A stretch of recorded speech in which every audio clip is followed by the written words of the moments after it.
Hello everyone, welcome back to another episode of Crossing Swords. Welcome, pleasure to have you. I'm Andrew. And I'm Jake. I'm still Jake, still knocking on. Yeah, he's still always Jake. This week we're doing a bit of a deeper one. It's going to be about homelessness. This is one particularly I wanted to talk about and Jake's quite passionate about.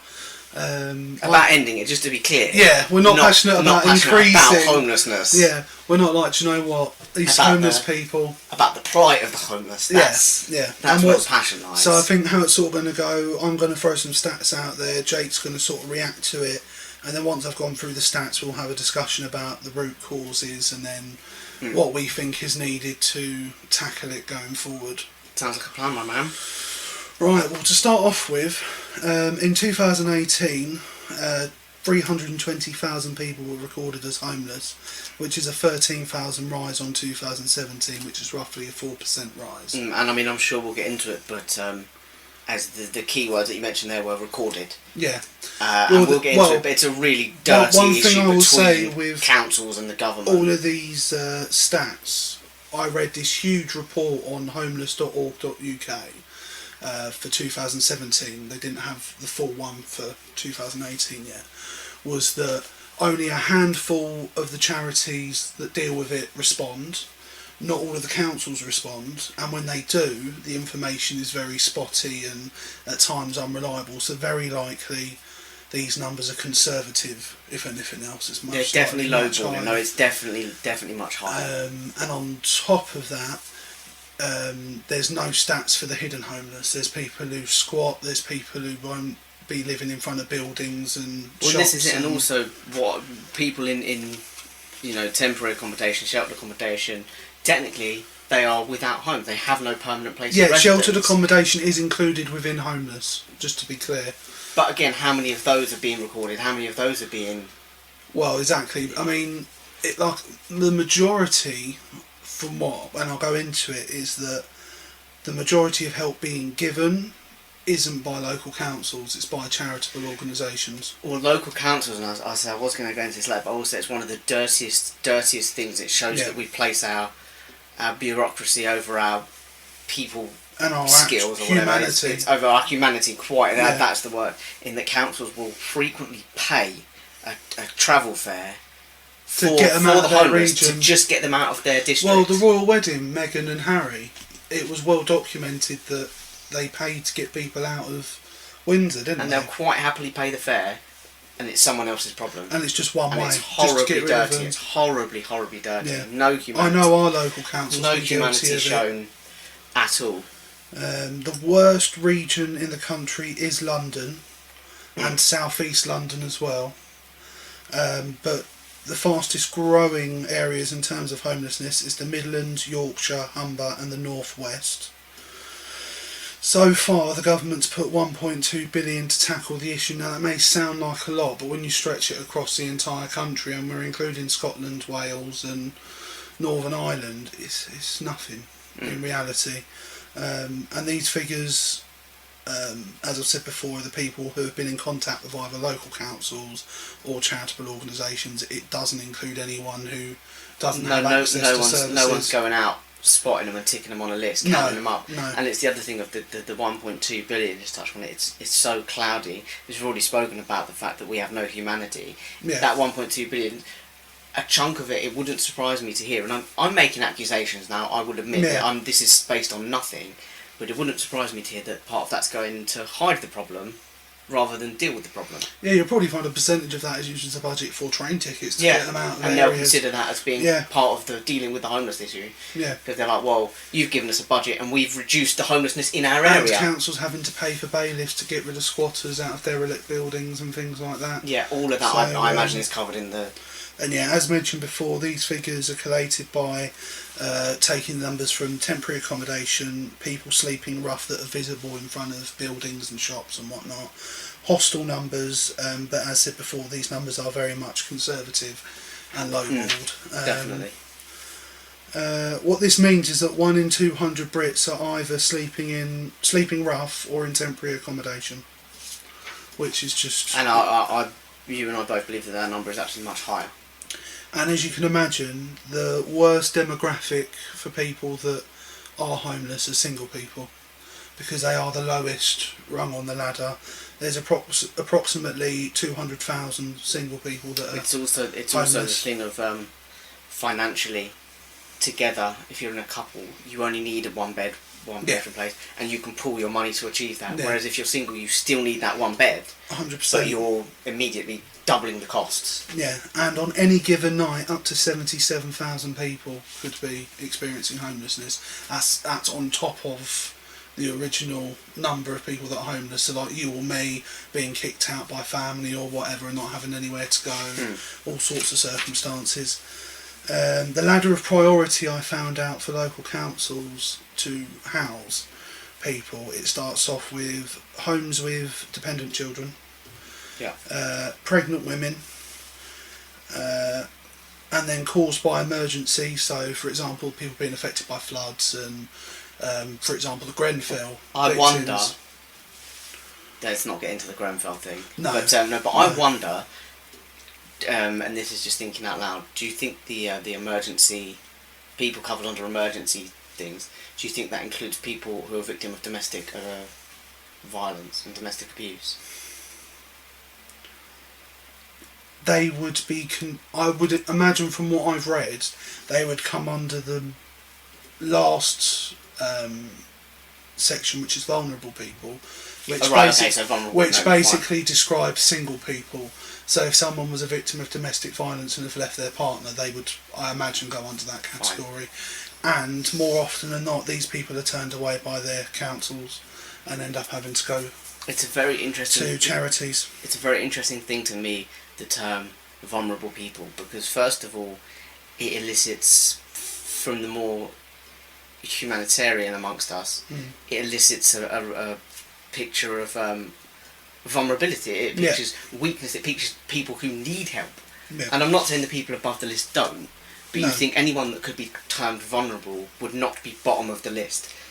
No. You are right. And also the other thing that interests me about that is it's such a blanket term. It's such an umbrella term. You can literally shove anyone under that term.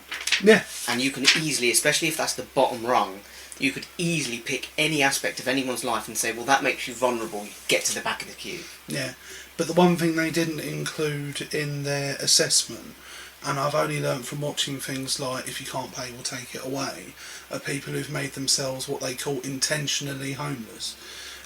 So you have situations like, and it's, again, it was something I'll touch on, but when people are on housing benefits, for example, more often than not, because there's not enough social housing, they'll get housed in private accommodation. And at the start, their housing benefit will be enough to cover it. But as soon as that rent goes up, and depending on the financial, if you were moved into a property in March, and you've just been put in private accommodation, the following month you might be told your rent's going up £100 a month. Now, that might not sound like a lot, but if you're on housing benefit, your housing benefit stays at what it's at. So you're instantly in rent arrears. Yeah. And then when it gets too much and the private landlord evicts you, and bear in mind, in between that space of time, the council will do nothing to help people because they're not homeless yet. No, and we've already discussed as well, if you want to, we touched upon, if you listen back to our episode on Boris Johnson, we've already touched upon the fact that in large parts of the country now operate under universal credit, which is even Again, less. I'll touch on that as well. So sorry, bro, I didn't mean to step on your toes. No, it's one of these subjects where you touch on one little thread and it connects. You pull at a thread and it unravels the whole thing. Quite. So in those situations, people are then evicted from their property because they're in thousands of pounds of rent arrears, and then the council won't help them, or they won't be priority unless they have children, because they're intentionally homeless. Insert air quotes. And it's also, I find as well, because I have worked or do work currently with a homeless charity. Yeah, you do. So it's one of those things. things And I think we can name them, Emmaus. I'm not quite on the front lines, but I deal with people who have been in the homeless situation, and some of them, and it ranges from, like I say, sheltered accommodation all the way through to couch surfing, right down to sleeping rough. But one of the things that I found as well is that, just talking about intentionally making yourself homeless, there'll be situations where the living arrangements become so unbearable with your family. For example, just to pick one at random, sexuality.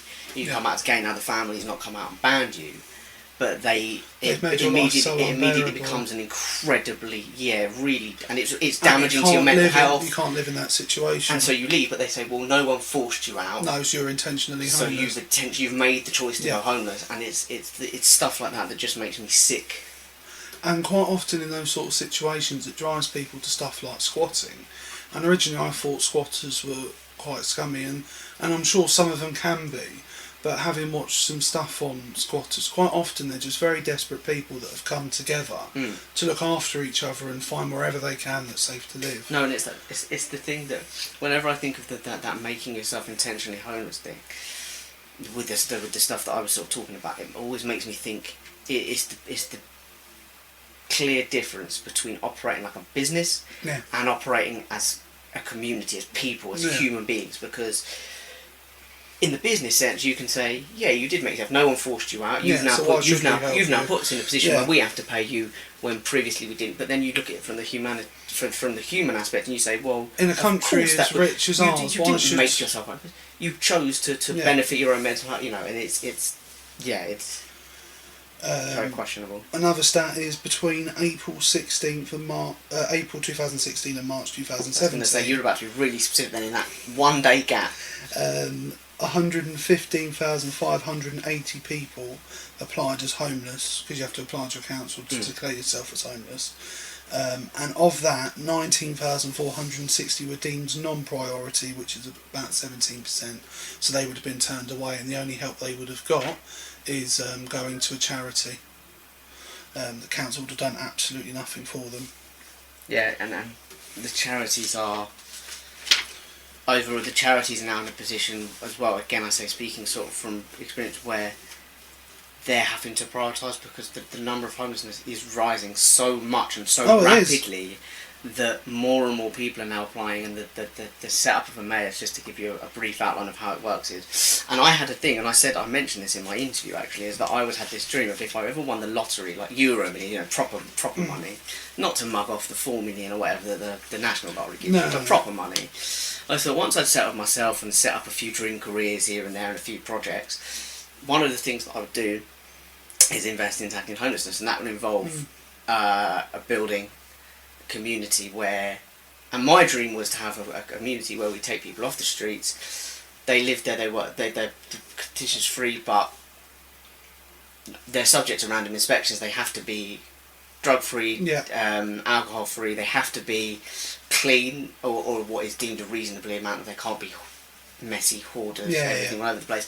And then we'd work with local companies to at least ensure that they interview a certain number of our things and whatever. And actually Emmaus operates under a very, very similar thing, so they have communities set up whereby people get referred to them who are in a homeless situation, and they can live there.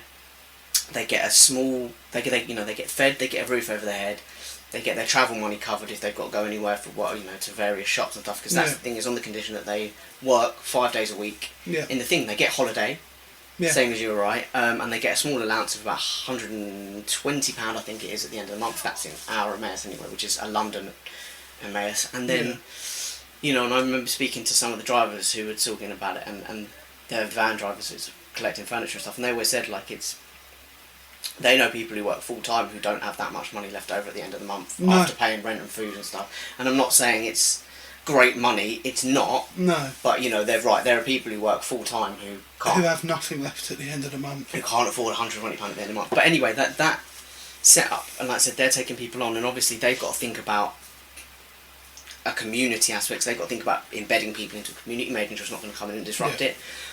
But also, they've got to prioritise about who needs the help, because they're getting so many people referring themselves and being referred on. They don't have the rooms, they don't have the space, and it is becoming worse and worse and worse. And I mean, we'll talk about the reasons, even in our local area now, I'd never other than in like main high streets, seen homeless people.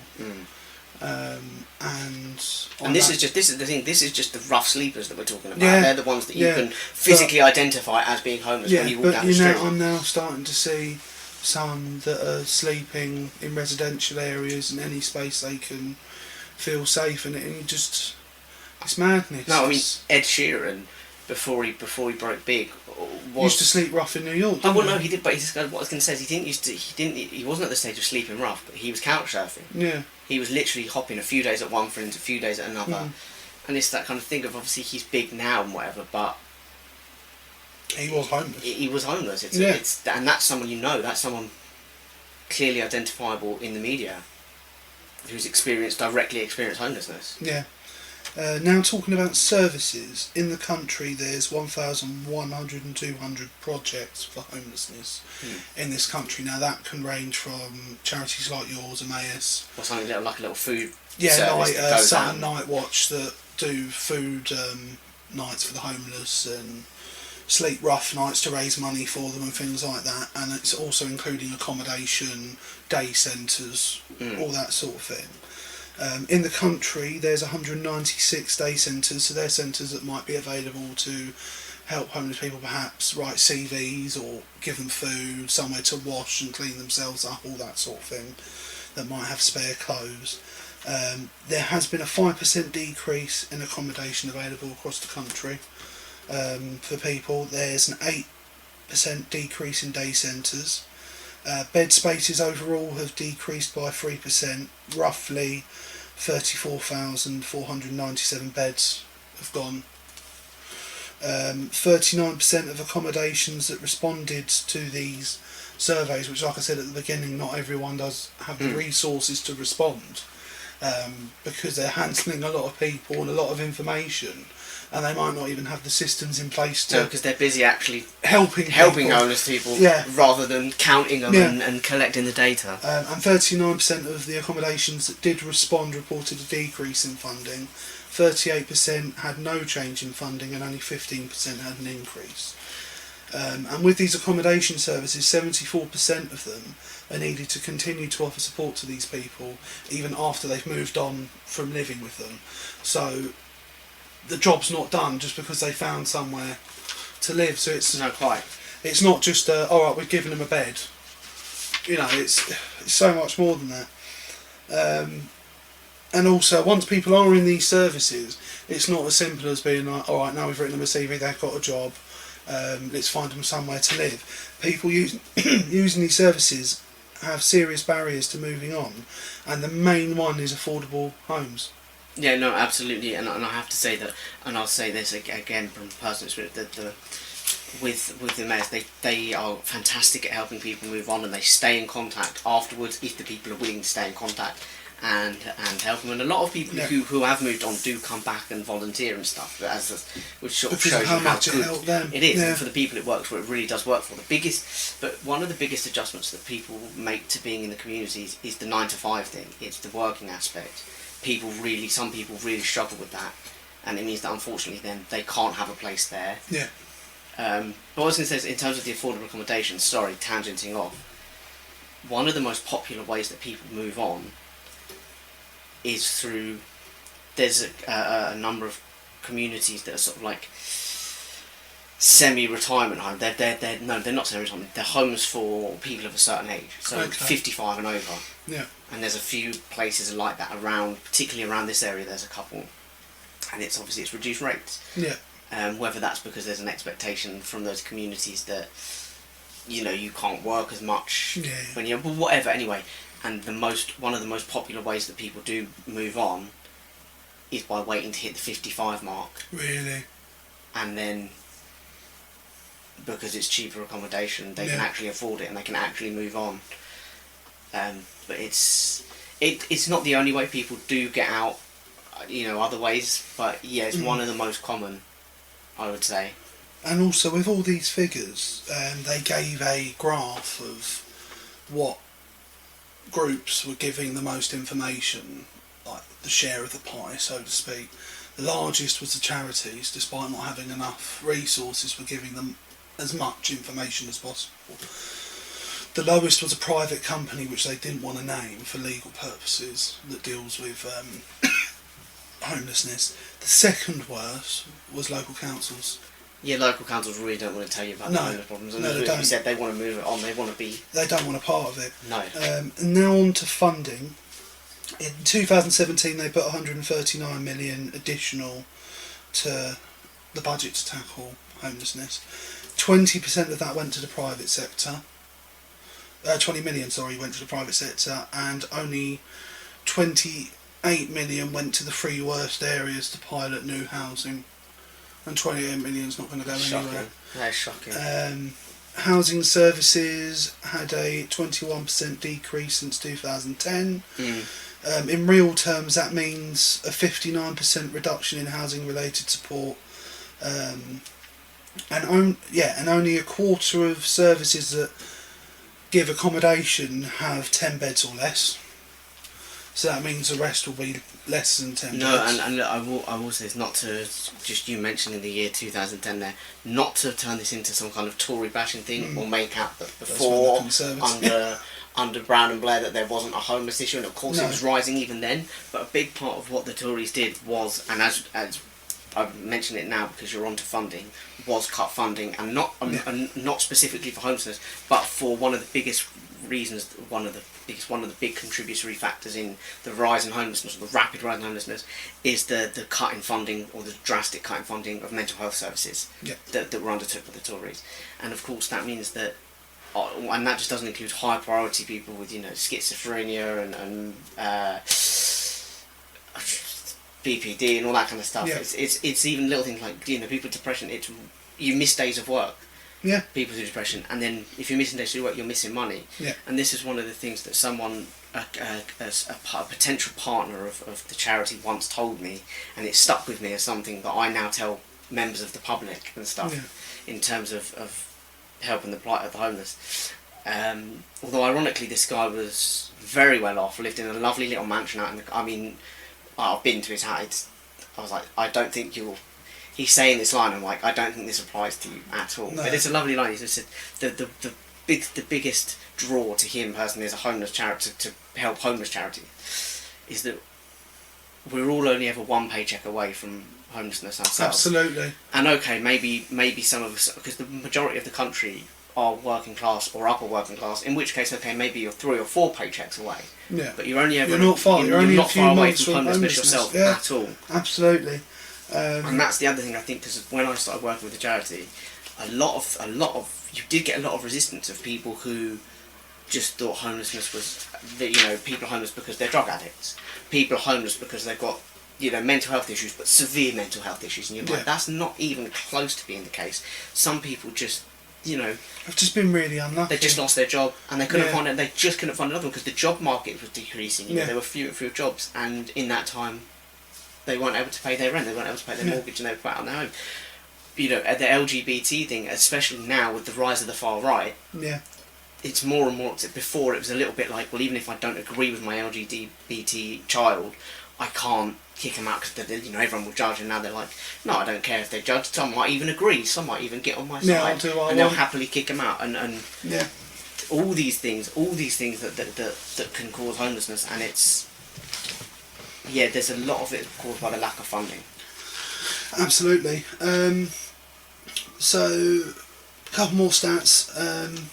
Only 8% of services, 24% of the services for accommodation are in London / South East London, and only 8% of those services have 100 beds or more. Yeah, I mean, like I said, we have places for about, all in all, across about 3 sites, 2 sites. We're getting a 3rd site, which is great because I've seen the charity grow whilst being there. But overall, I would say we've got about 40 to 50 beds, which is fantastic. And that's the thing, it is, but at the same time, it's not enough because there's so many that aren't. But in general, bed spaces in the UK were down 3% in 2017. And I just want to say, I feel really sorry for the guy who is in charge of the community in terms of getting people in, helping them, doing their appointments, all this and that. I feel so sorry for him in having to deal with turning people away, because I've been on the phone. I've intercepted the initial phone calls with people who and they're desperate, and I've been at the point of contact where people come in asking to be referred, and they're so. The way. And okay, look, not to sound cynical, but some of them do put on a bit of a show. Some of them want to make it seem like it's worse than it is. Yeah. But it is really, It's it's really tough Yeah. to say no. But also the other thing of when people don't follow rules of the community. So there's a strict 0 alcohol, 0 substance on site. You can go and have a drink. You can go down the pub, but not a single drop of it is allowed on the site. Yeah. And some of them will just have a can and they'll forget about it. They'll have it in their pocket, kind of thing, and it'll. And there is a lot of lenience with that. So you know, there's warnings and stuff rather than straight Just out. straight But, you know, kicks anything out, like yeah. fighting and stuff, and look, people have bad days. But ultimately, rules are there to be followed. They make it very clear. Everyone has to be It's safe. really, in that really, environment. it's really, they hammer it down the throats of like, Yeah. these are the big no-nos. Even if you're having a bad day, you just can't afford to do it. No. And so again, I feel sorry from having to kick people Deal out with and those things. put people who you've helped take homelessness away from being an issue for them and Give it back force to it them. upon them Yeah. again. No, I can't imagine what that must feel like. No, I think that's, as much as there's some great aspects of his job and some really rewarding aspects, that's definitely something that I don't think I can handle. No, I agree. Two of the main dangers of being homeless is you're 17 times more likely to be a victim of violent crime. Yeah. And one of the others is you're 9 times more likely to die by suicide than a normal member of the general public. And there's also all the other knock-on effects of like malnourishment. Yeah. And I mean, again, we had a guy come to us who was, and he had many. He was lazy. He was blah blah blah. But one of the things was he was so malnourished that he was so small and weak that there were only about 3 jobs in the entire He could actually business manage. that he could actually handle.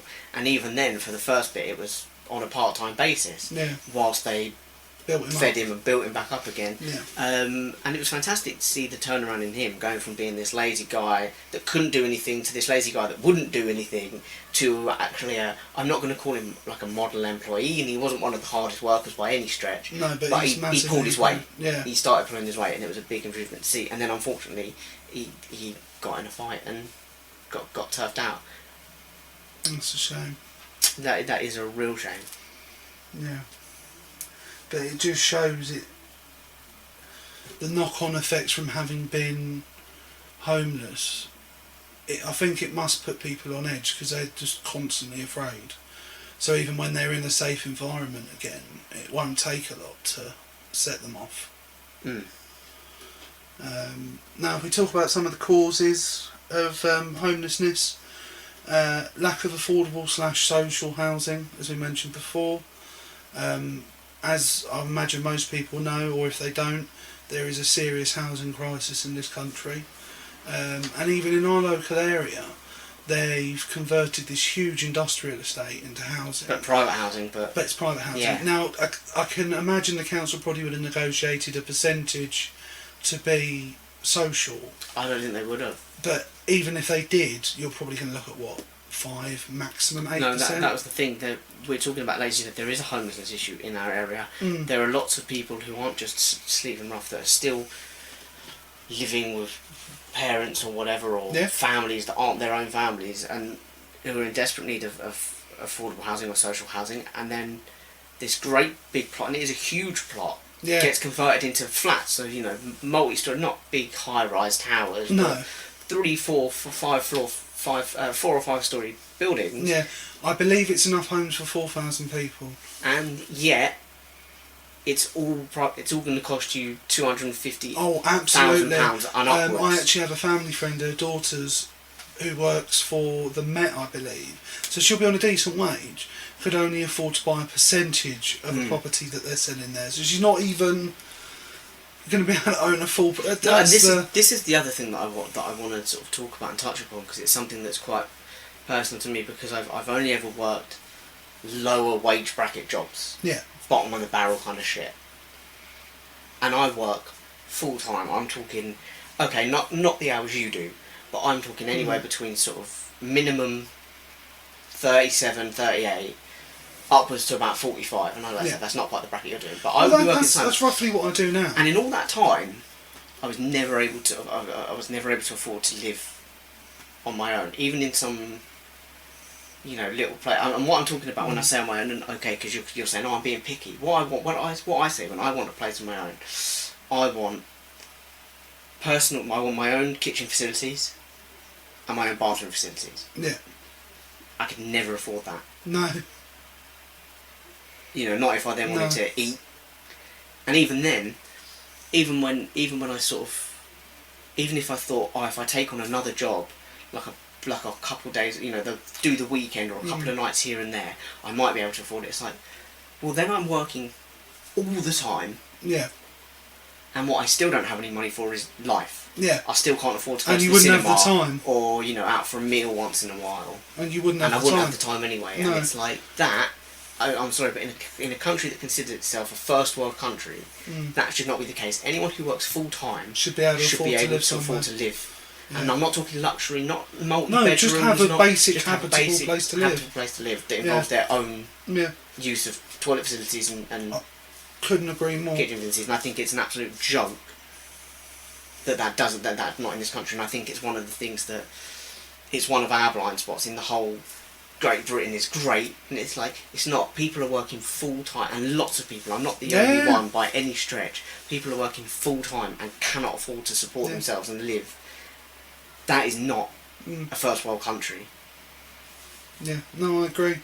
The next one, and you slightly touched upon it before, is welfare cuts. That's including mental health support. It includes benefits being cut. I mean, disability benefits have been cut. I know, and again, vulnerable people. Well, I was going to say vulnerable people, bottom of the pile. Yeah, literally the get the least. And like you're thinking, so wait, someone in a wheelchair who physically probably can't go out and earn more money. I'm sure some can. But you know what I mean. Like people who are in hard situations, or someone that might be bedridden, can't go out and earn more money, has had their money cut, and you're like. How does that even make sense? Well, I mean, if they're bedridden, you know, how much can they really spend? But I joke, but it's a very serious situation. You're 100% right. It's frightening. And that's why I make such dark jokes about it. And it's why people being evicted from their homes every year is going up and up. No, as I said, it's why I make such dark jokes about it, because if I do anything other than laugh at it, it's just frightening. It is frightening. It's just frightening. When you take away any humorous aspect, it's just scary. And the one thing that's been, I think we'll do more on it in the future because it's a big subject, is universal credit. Yeah. But basically, for anyone who doesn't know what universal credit is, prior to it being introduced, someone who was on benefits, so say they were getting tax credits, housing benefit, disability benefit, work support, allowance, all that sort of thing, they would get several different payments. Now, like the housing benefit would be paid directly from the government or your local council to your housing association, and they would pay your rent for you. Now they're doing it so all your benefits will get merged into one and will get paid to you directly, and then you are responsible for paying your rent, these are people your bills. who and I'm dramatising it now, but honestly it's not that much of a dramatisation, because we both know people who are in this situation where these are people who don't eat a meal every day because they can't afford to, and suddenly they're being given all this money. But you think they're not going to go and spend it on treating food themselves or and new clothes, because all their clothes have got like holes and rips in it, so they haven't been able to afford them. If you think they're not going to go and spend it on that, and this is food, this is, by the way, food and clothes, which are basic human rights. It's not even luxuries. And you think they're not going to go and spend it on that. And that's exactly what's happened. And you know what though? I'm not looking at them going, oh well, you should have saved that money was for your house. I'm like, no, fucking right. You're hungry, go and eat. Yeah, I mean, my future mother-in-law, I should say, is on several different benefits. She's classified as disabled and whatnot. And about a year ago, we got the first warning about universal credit coming in. Now she's not on it, thankfully, But my point I'm going to make is, if she didn't have my fiance, who's tech savvy, can use technology and can do these sorts of things, my future brother-in-law would be buggered essentially, because she doesn't know how to use a laptop, she doesn't have a smartphone, you know, she finds it difficult to phone people, she finds it difficult to go out the house. And this is the thing, what about people with anxiety? How do you deal with paying someone when previously it's been dealt with? Yeah. And I know that seems like a little thing if you don't suffer with it, but if you do suffer with it, or you've seen somebody suffer with it, then you know. I'll be fair to the general public, before having been with my fiance and been exposed a bit more to anxiety for a while. No, and look, during the mental health episode you were very open about this, about your I can understand why views. people are quite sceptical, but genuinely, things like anxiety are genuinely crippling. So sometimes for people, the idea of having to phone someone and pay them, it's really frightening.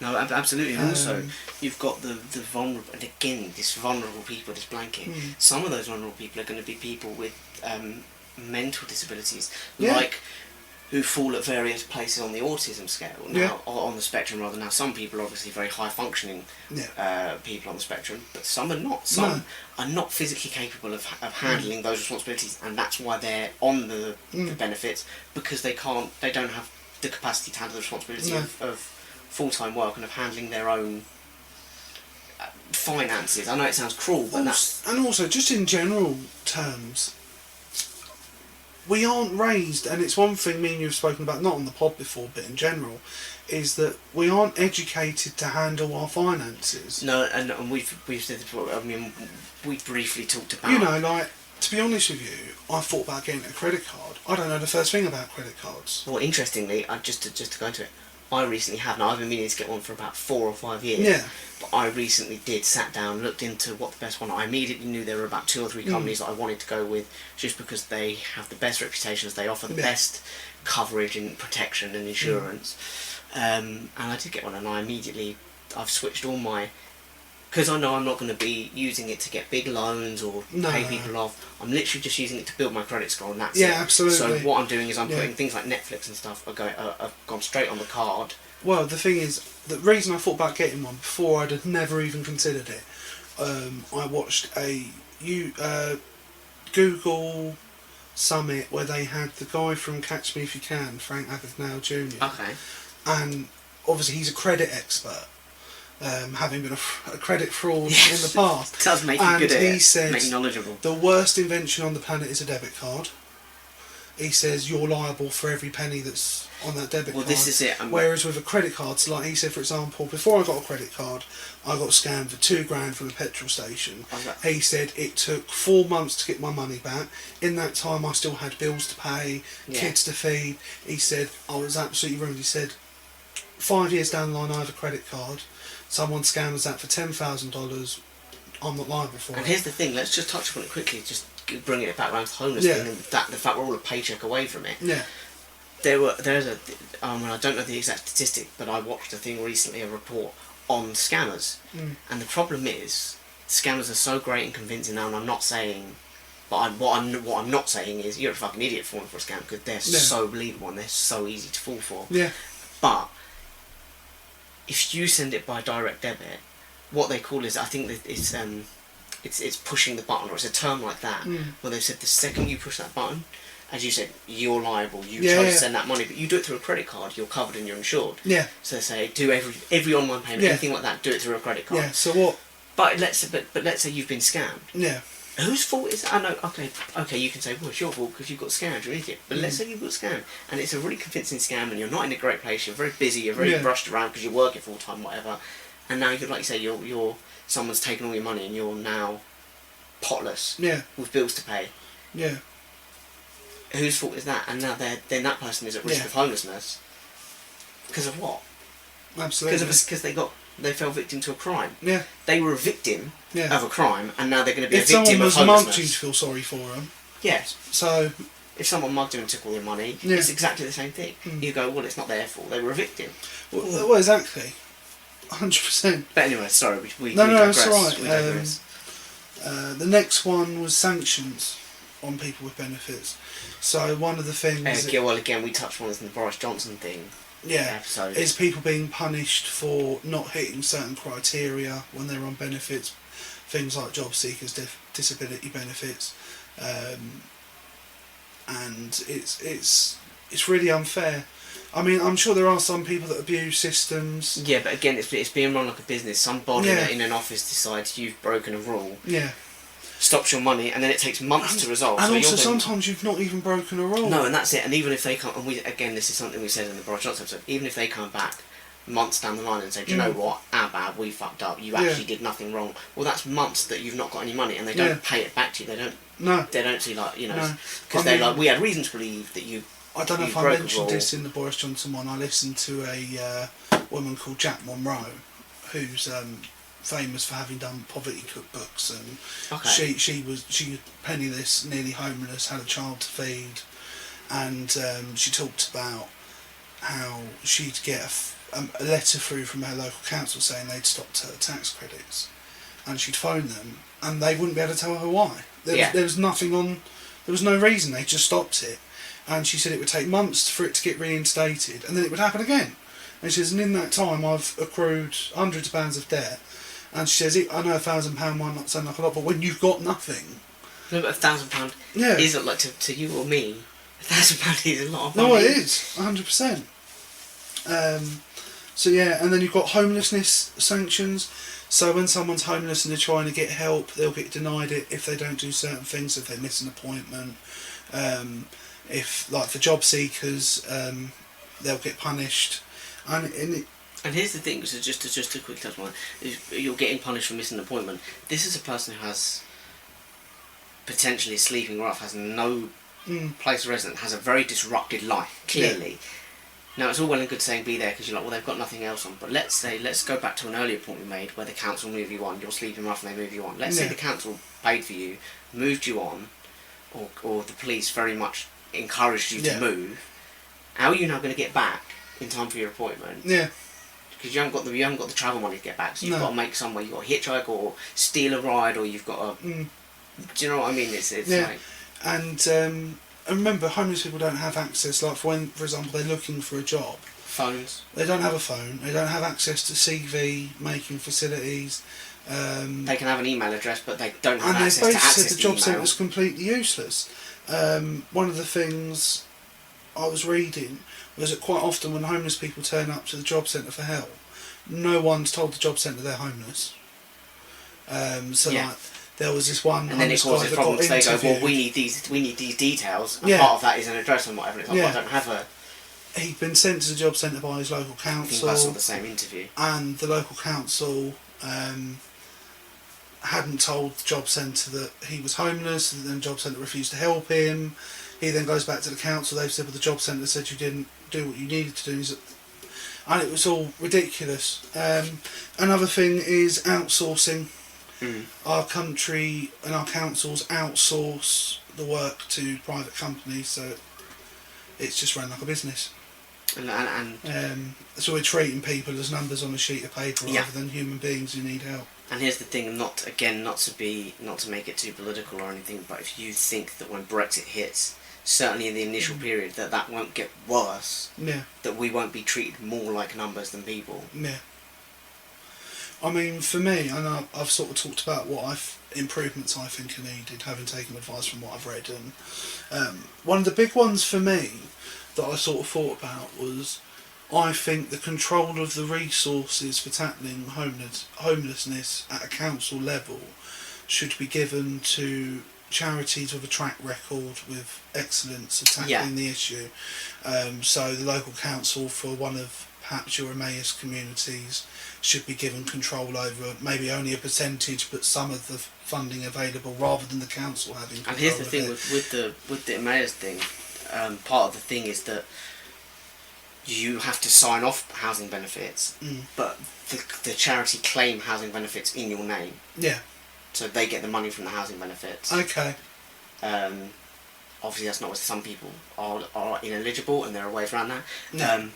The charity is currently at 65, high 60s. It may have even turned over into the low 70s in the last few months, but last I checked it was high 60s in terms of being independent in terms of funding, as well as taking funding from the government in ways like housing benefits and stuff, and also from just when the government is forced to give money to charities. So at the moment it was the high 60s, and it's constantly rising, and they're looking their ambition, and it's a very realistic ambition, is by 2021 to be 100% independent, to not be relying on any money from the government at all. And it's a very realistic ambition, I have to say. The rate it's gone up is very high, but like you said, I think they should be given, and also I think they should be invested. So for example, in America, and I know we're not talking about America, and it's really the Salvation Army, who are a frontline charity. They work with people actually in the streets, actually in the they actually have a really anti-LGBT track record. Really? They completely refuse help, and they try and block and make it as difficult as they can for people in the LGBT community.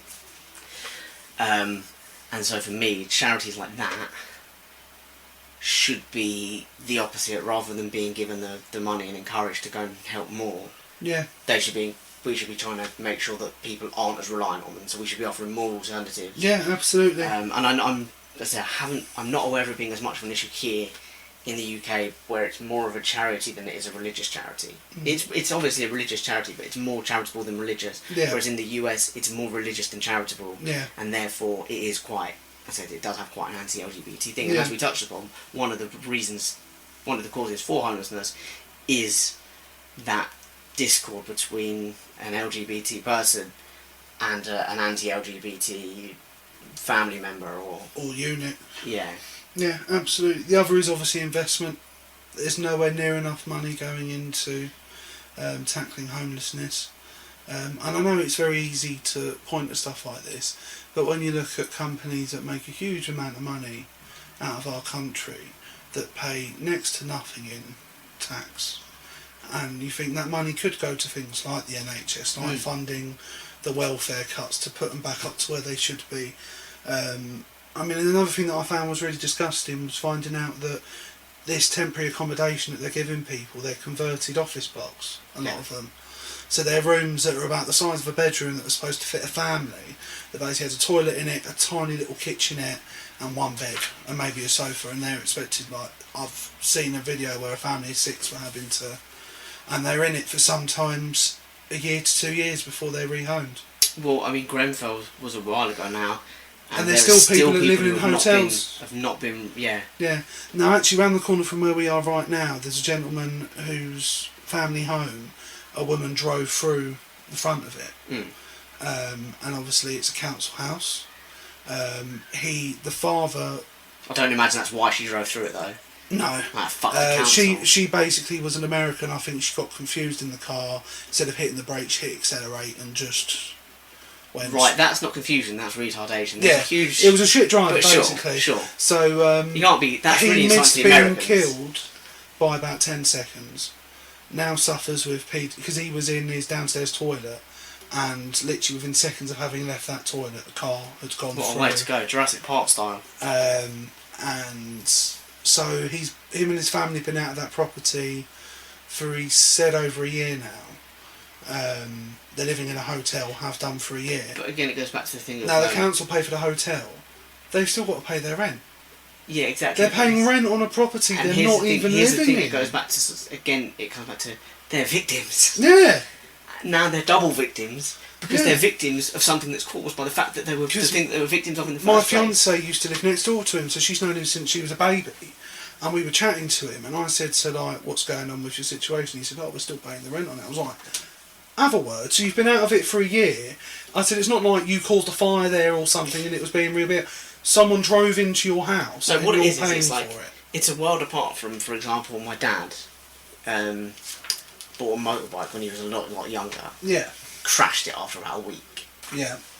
And was still paying money on it, so for like a year or whatever he was paying these payments on a bike that he had no use of. Yeah. That was his fault. He crashed it.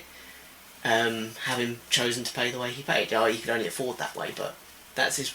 That situation there is nothing to do with... If they'd have like done what... Oh, we're going to do some home renovation, and then ended up taking down a fucking support wall or something, then you'd be like, not fucking right, you pay rent, you fucking idiots. But someone else has done that damage. But they're victims of a crime and an attack. It wasn't a malicious attack, and it wasn't an intentional attack, but it is, you know, the crime of an attack. And he now suffers with PTSD. And now they're crimes of this. Yeah. Victims of this. Yeah. Having to pay for something that wasn't their fault. So that means he's suffering from PTSD, he has to keep working because he's got to pay rent on a property he can't live in. He doesn't use, yeah. And it's... But yeah, so obviously investment, I think there needs to be more education. If Universal Credit's going to continue to go forward, 100%. People need to be educated going forward in school and on how to handle their finances. This is, you know, as much as most of you will not be shocked, you'll think, of course you did, you utter arseholes.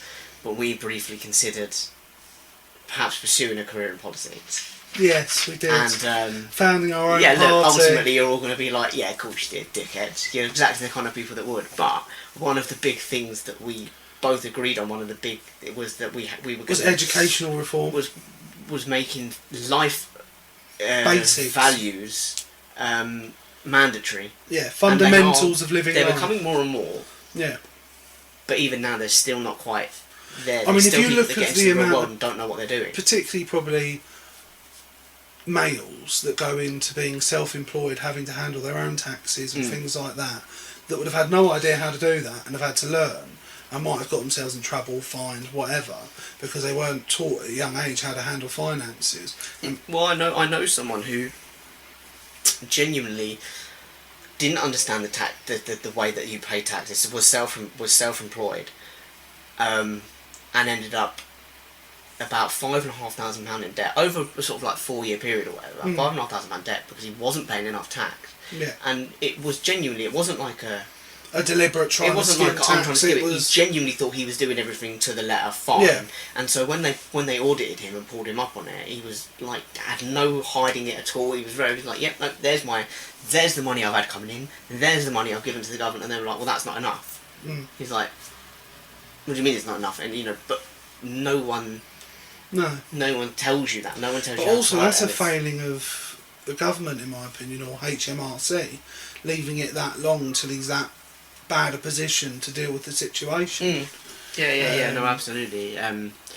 But I mean, this is a subject we could talk about. No, and here's another thing that I just want to quickly say that I think should be part of the thing, and it's a thing that I could get very passionate about, and we're going to do a financial episode at some point in the near future. But here's one of the things that I think, and it's so independent companies. I've been saying this for ages now. So in the recent years, independent companies have gotten together, and okay, there are some that have been sanctioned by the government to carry out these tests, these data collection services. But there's also lots of independent companies that are doing it, and they all agree that the actual figure does vary, and I will admit that, between the government sanctioned ones and the independent ones. But they all agree that there is a minimum living wage. Yeah.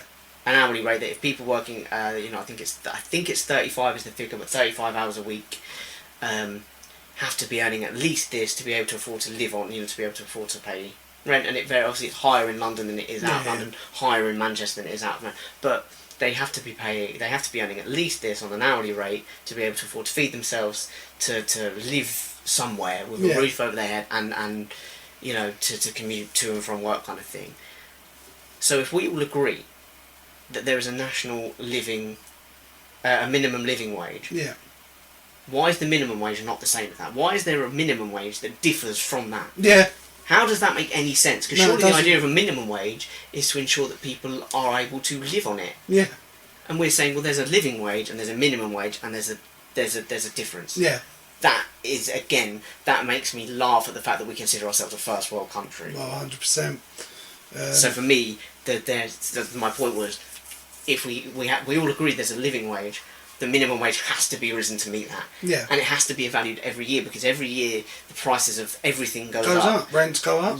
Food goes up. Literally everything, especially after, not to bang on about Brexit, but after Brexit, it's only going to get worse. Food and stuff is going to go up, and medicines are going to go up.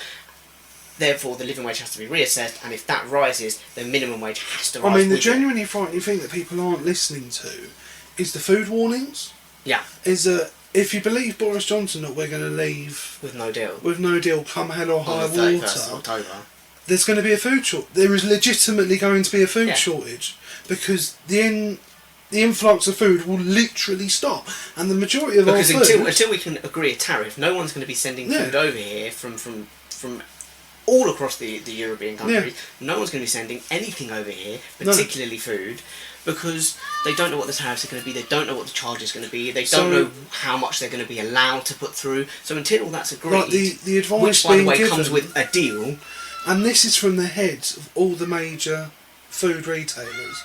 Yeah, Sainsbury's, Walmart, as all of them, and they've all said, start buying tin food and long life food now. Yeah. Stock up. And the worry, again, not to get into breach the Ryan thing about all these people are saying this, and it's voluntarily, we don't have to leave. But anyway, that's getting into our time. I think the issue of homelessness is a growing one, and it's only going to grow until we get a government that is willing to put money in the right places. And that's not just tackling homelessness, that's way before it, to tackling the root of the causes to homelessness. Then it's not going to change. And universal credit, I think, has been a huge contributory factor in the rising numbers of homelessness.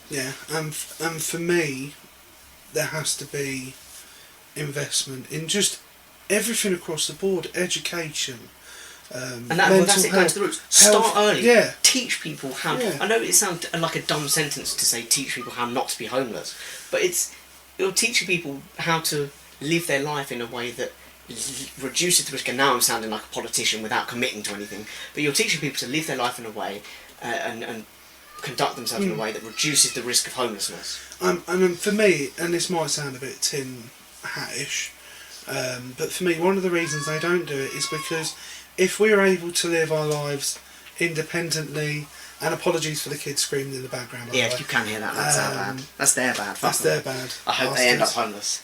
Oh wow, no, we're not going to do that here. We're not going to take shots at kids. They're these kids. I sort of want to. Fuck them. What was I saying? You were saying about the things that you think need to happen to... Oh yeah, what I think is a bit tin hat-ish, and I apologise in advance, is I feel if we are able to live independently, know how to handle our finances, are well educated, are able to make informed, rational decisions, then we don't need the systems that are in place. Well, we certainly don't need to rely on them as much, in which case we can reduce the investment in that. So by investing, you're investing to stop yourself having to spend money down the line. So you invest in the education and you reduce that further along the way. Invest in more affordable housing and you reduce the services that people are relying on. It's a really... Just treat people like people. I mean, another massive increase, one of the things that increased homelessness was, do you remember we bailed out Northern Rock? Yeah. Well, we then sold the debt off because it was screwing our economy onto private banks and companies that specialise in acquiring debt. And the government and these companies increased people's mortgages by ridiculous amounts. And the amount of people that became homeless and lost everything and there's because of the government. There are loads of services, things like payday lenders, and again, we'll get into that. We haven't done, if you think we haven't touched on that, that's because that deserves its own episode. Yeah. But there's stuff like that, the services that are available, that do you know who they're targeted at and who need them, who rely on them, are vulnerable people who are already in that position where they're at risk of homelessness. Yeah. And they don't help, we don't help them. Yeah.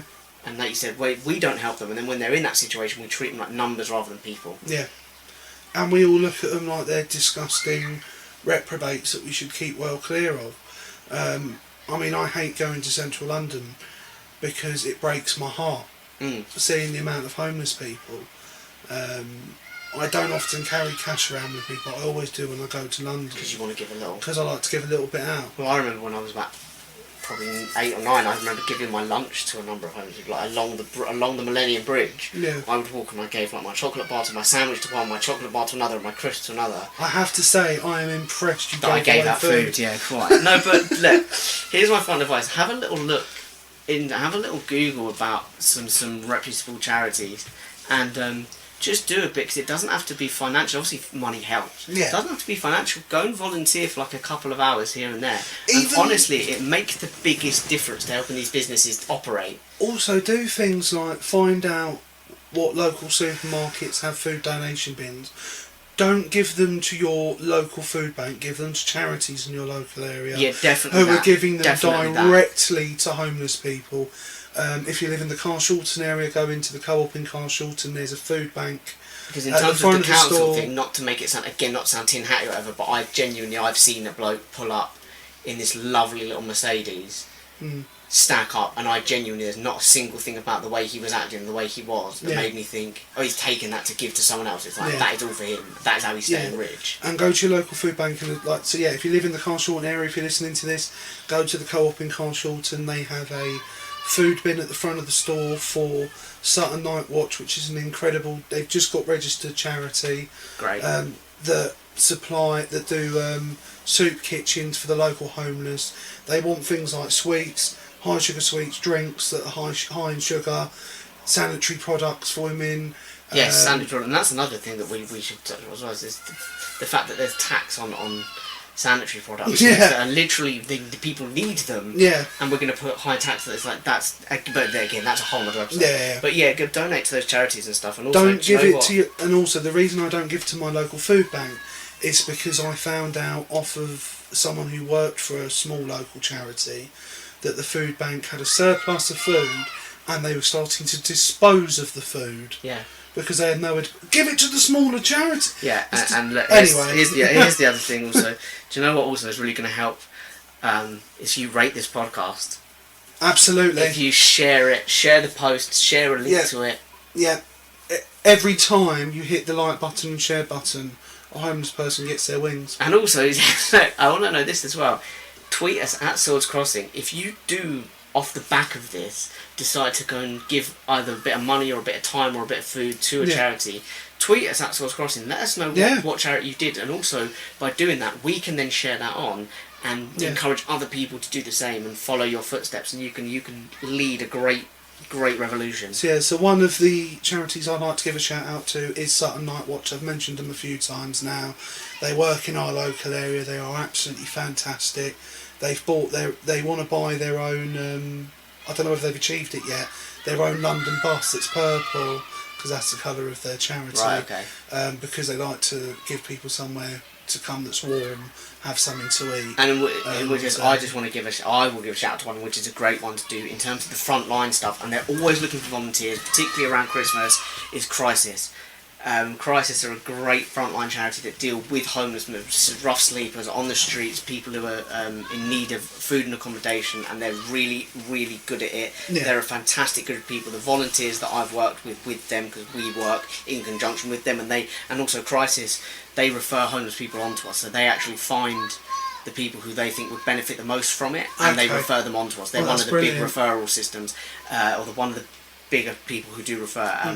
They're a fantastic frontline charity, and if you're looking to give up a little bit of time or a little bit of money, they'd be very grateful for it, and they're a fantastic cause. So them, Sutton Night Watch, just go and do it. Seriously, food banks, but like you said, not the council food bank. No, absolutely not. But yeah, guys, thank you for listening. Yeah, thanks for making it this far. Yeah, we hope, if you've made it this far, thank you for listening to it. Thank you for supporting us. Please keep sharing, liking, subscribing, reviewing. The hand jobs are on their way. They certainly will be if you've made it this far. Yeah. I don't want to offer them out again, but I will. Yeah. If you're still here, be prepared for a little bit of happy ending. And we hope you enjoy these deeper ones where we're talking about admittedly depressing subjects. But we like to get a good balance between the fun stuff and the deeper stuff. We enjoy doing both. But we can't do these stuff that often because they are very lengthy. I mean, we could sit here and talk for another hour without. And also something like this, obviously, we tangent off onto so many other sectors that deserve their own. But as we said at the start, there's these little threads you pull on one, and it pulls out this whole other. And also these, look to talk about, to try and bring it back around a little bit and bring it full circle, is these require, for us to really do justice, they require us to do a little bit of research, they require us to really sit down and think about it and talk about it. Absolutely. And the truth is, we both work full-time jobs because, we are not that well off, and we need it to make sure that we don't end up homeless, and therefore we can't commit as much time to doing them every single week. No, so sometimes doing a fun one, it's less laborious. And it's not, they do still involve some looking into, but not quite as much. Not quite as much. And also, if we get it wrong, it's not as much. It's not nearly a bigger deal if we get it wrong in a fun one than it is if we get it wrong tackling a serious issue. Absolutely. For us, anyway, from our own moral standpoint. Absolutely. So yeah, I think that's it. So we love you guys. Guys, hang on before you end. Let's just say, wake up, wake up. It's over now. Yeah, you can stop sleeping. You can get up. Hope you enjoyed your nap. You can get up and go and put it on someone else who you don't like. Play it for them.